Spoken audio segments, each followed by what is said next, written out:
আলহামদুলিল্লাহ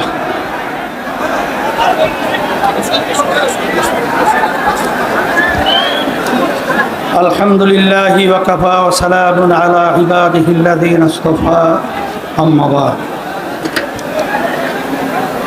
ফাআউযু বিল্লাহি মিনাশ শাইতানির রাজীম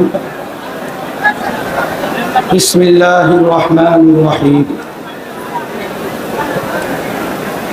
ولا تهنوا ولا تحزنوا وأنتم الأعلون إن كنتم مؤمنين صدق الله العلي العظيم দুরূদ শরীফ পড়ি আল্লাহুম্মা সাল্লি আলা ইসলামী আন্দোলন বাংলাদেশ ঢাকা দক্ষিণ উত্তর কর্তৃক আয়োজিত আজকের সমাবেশের সভাপতি মঞ্চে কেন্দ্রীয় দায়িত্বশীল সহ সামনে বিশেষ করে ন্যায়ের পক্ষে অন্যায়ের প্রতিবাদে যারা জান মাল দিয়ে স্বাধীনতা অর্জন করেছেন সকলকে ধন্যবাদ জানাই। আল্লাহ রব্বুল আলামিন ন্যায়ের পক্ষে বিজয় দান করেছেন। আপনারা দেখেছেন ইসলামী আন্দোলন বাংলাদেশ প্রতিষ্ঠিত হয়েছে, তার মূল লক্ষ্য উদ্দেশ্য হল ন্যায়ের পক্ষে অন্যায়ের বিপক্ষে, ন্যায় প্রতিষ্ঠা, অন্যায় দূরীভূত করার লক্ষ্যে। আমাদের বাংলাদেশের ভবিষ্যৎ, আমাদের শিক্ষার্থীরা তাদের ন্যায্য একটা দাবি, কোটা সংস্কার। এই দাবিটা অত্যন্ত ন্যায্য এবং যৌক্তিক, কিন্তু দুঃখের মধ্যে বলতে হয় আমরা কি দেখলাম, সেই দাবিকে একেবারে নিভিয়ে দেওয়ার জন্য আওয়ামী ফ্যাসিস্ট সরকার, খুনি সরকার আমার দেশের ভবিষ্যৎ, আমার শিক্ষার্থীদের উপরে নির্বিচারে ঠান্ডা মাথায় পাখির মতো গুলি করে তাদেরকে মাটিতে লুটিয়ে ফেলল। যখন এটা আমরা দেখেছি তখন ইসলামী আন্দোলন বাংলাদেশ এবং তার সমস্ত সহযোগী সংগঠনগুলো আমরা আর নিশ্চয় বসে থাকতে পারি না। তখন আমাদের বিবেককে আমরা ধরে রাখতে পারি না, আমাদের ঘুম এক পর্যায়ে নষ্ট হয়ে গেছে।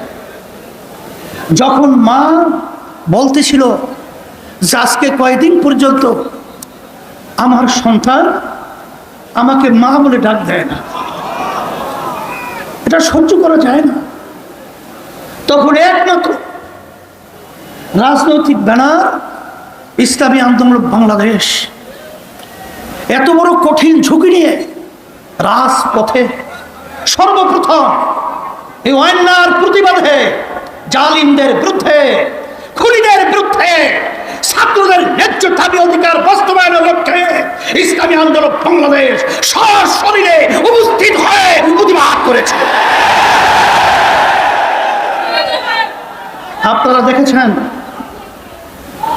সেই আন্দোলন সংগ্রামে আল্লাহ রাব্বুল আলামিন,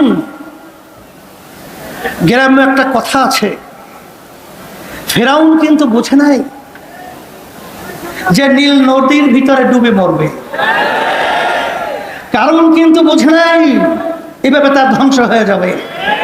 আমরা বারবার বলেছিলাম, হে আওয়ামী জালেম সরকার, তোমরা যেভাবে আজকে বাংলাদেশের ভিতরে নিরীহ মানুষদেরকে এবং আমার কোমল হৃদয়ের আমার সন্তানদেরকে যেভাবে পাখির মতো গুলি করে হত্যা করছো, তোমরা যত বড় খুনি জালেম ফিরআউনের মস্তক হোক, এমন একটা সময় আসবে ভেঙে চুরমার হয়ে সমুদ্রে নিক্ষিপ্ত হবে। তাই আল্লাহ রাব্বুল আলামিন আমাদেরকে দেখালেন।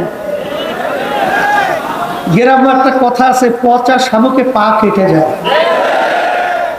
এত ছোট্ট একটা ঘটনা এর মাধ্যমে এই ফেরাউনের মস্তিষ্ক স্থাস হবে, চিন্তাও করা যায় না। এর মাধ্যমে আমি একটা আগাম বার্তা দিতে চাই যে বর্তমান যারা কেয়ারটেকার সরকার রয়েছেন, অন্তর্বর্তীকালীন সরকার রয়েছেন, আমরা আপনাদেরকে ধন্যবাদ জানাই, কিন্তু ইতিহাস ভুলবেন না, দেশের মানুষের আশা আকাঙ্ক্ষার কথা ভুলবেন না।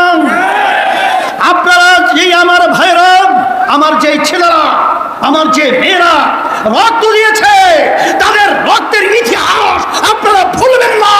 দেশকে সুন্দর করবেন, জনগণের অধিকারকে ফিরিয়ে দেবেন।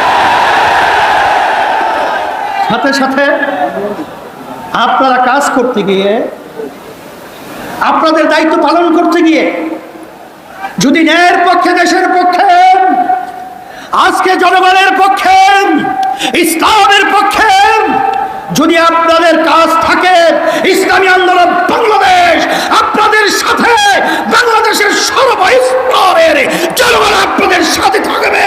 কোন ফেরাউন আপনাদের দাঁড়াতে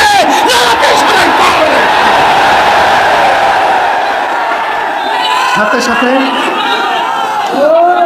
আমি বিশেষ করে ইসলামী আন্দোলন বাংলাদেশ এবং তার সমস্ত সহযোগী সংগঠন, আপনারা এই অন্যায়ের বিরুদ্ধে, খুনিদের বিরুদ্ধে, জালেমদের বিরুদ্ধে যে ভূমিকা রেখেছেন, আমি অসংখ্য ধন্যবাদ আপনাদেরকে জানাই। আমি কল্পনাও করতে পারি নাই যে আপনারা এইভাবে স্বতঃস্ফূর্তভাবে অন্যায়কে প্রতিহত করার জন্য, খুনিদের বিরুদ্ধে, জালেমদের বিরুদ্ধে এরকম বুক পেতে গুলি দিয়ে আজকে এর পক্ষে, ইসলামের পক্ষে অবস্থান নেবেন। এটা আমাদেরকে আশার আলো জাগিয়েছে। এই বাংলাদেশের মধ্যে আর অন্যায়কারীরা কখনোই এখানে ঠাঁই পাবে না। সেই হিসাবে আমি বিশেষ করে বর্তমান সরকার সহ সকলকে উদাত্ত আহ্বান জানাবো, খুনিদেরকে চিহ্নিত করে বাংলার জমিনে মাটিতে বিচার করতে হবে। এই যেই সমস্ত জালেম, যেই সমস্ত দুর্নীতিবাজ, আমার রিক্সাওয়ালা ভাই, যারা এই রৌদ্রের ভিতরে রিক্সা চালিয়ে যাদের মাথার ঘাম পায়ে পড়েছিল, আমার ঠেলা গাড়িওয়ালা ভাই, আমার শ্রমিক ভাইরাম, এই কষ্ট উপার্জিত যেই সম্পদ সরকারি ফান্ড জমা হয়েছিল, যারা এই সম্পদ টাকা লুট করেছে, বিদেশে বেগমপাড়া তৈরি করেছে, সুইস ব্যাংকে টাকা জমা রেখেছে, অচেরেই ওদের টাকা খরচ করে সরকারি ফান্ডে জমার ব্যবস্থা করতে হবে। এবং সাথে সাথে ওদেরকে এই বাংলার জমিনে বিচারের জন্য আমরা অপেক্ষায় রয়েছি।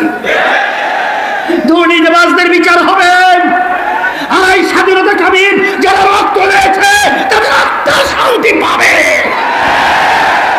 সেই হিসাবে আজকে ইসলামী আন্দোলন বাংলাদেশ এবং তার সমস্ত সহযোগী সংগঠন সকলকে উদাত্ত আহ্বান জানাবো।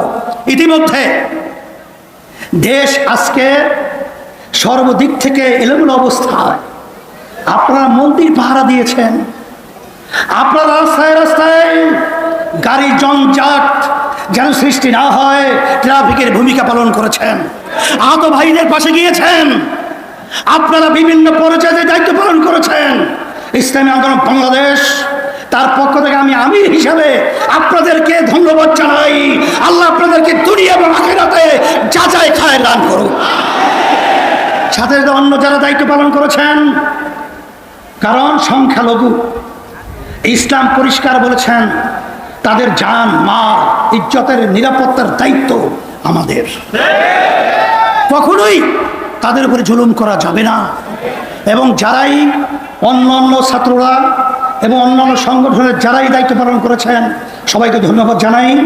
আর বিশেষ করে সেনাবাহিনী সহ বর্তমান ডক্টর ইউনূস সহ তারা যে দায়িত্ব পালন করতেছেন এবং অন্যান্য যারা দায়িত্ব পালন করছেন, আপনারা ন্যায়ভাবে এবং সুন্দরভাবে দেশ পরিচালনা করার উদাত্ত আহ্বান জানাচ্ছি। আর সাথে সাথে আমার ভাইরা তো বলেই গেছে, আমরা সুন্দর একটা বাংলাদেশ আপনাদের থেকে আশা করছি। আমরা সবাই একত্রিত হয়ে এই সুন্দর বাংলাদেশ দেখার আশায় আজকে আপনাদেরকে ধন্যবাদ জানিয়ে আজকে বক্তব্য আমি শেষ করছি। আল্লাহুম্মা আমিন। যারা এই আন্দোলন সংগ্রামে জীবন দিয়েছে, আল্লাহ যারা আহত হয়েছে, আল্লাহ বিশেষ করে আহতদেরকে আপনি সুস্থ করে দেন। আর যারা জীবন দিয়েছেন, আল্লাহ যাজায় খায়ের ওদেরকে দান করেন। বিশেষ করে ইমতিয়াজ ভাই সুস্থ করে দেন। আরও যারা অসুস্থ আছে, আহত আছে, সুস্থ করে দিয়েন। এবং বিশেষ করে আমরা সবাই একত্রিত হয়ে ইসলাম দেশ মানবতার পক্ষে কাজ করা তৌফিক দান করেন। সুবহান রাব্বিকা রাব্বিল ইজ্জাতি আম্মা ইয়াসিফুন ওয়া সালামুন আলাল মুরসালিন আলহামদুলিল্লাহি রাব্বিল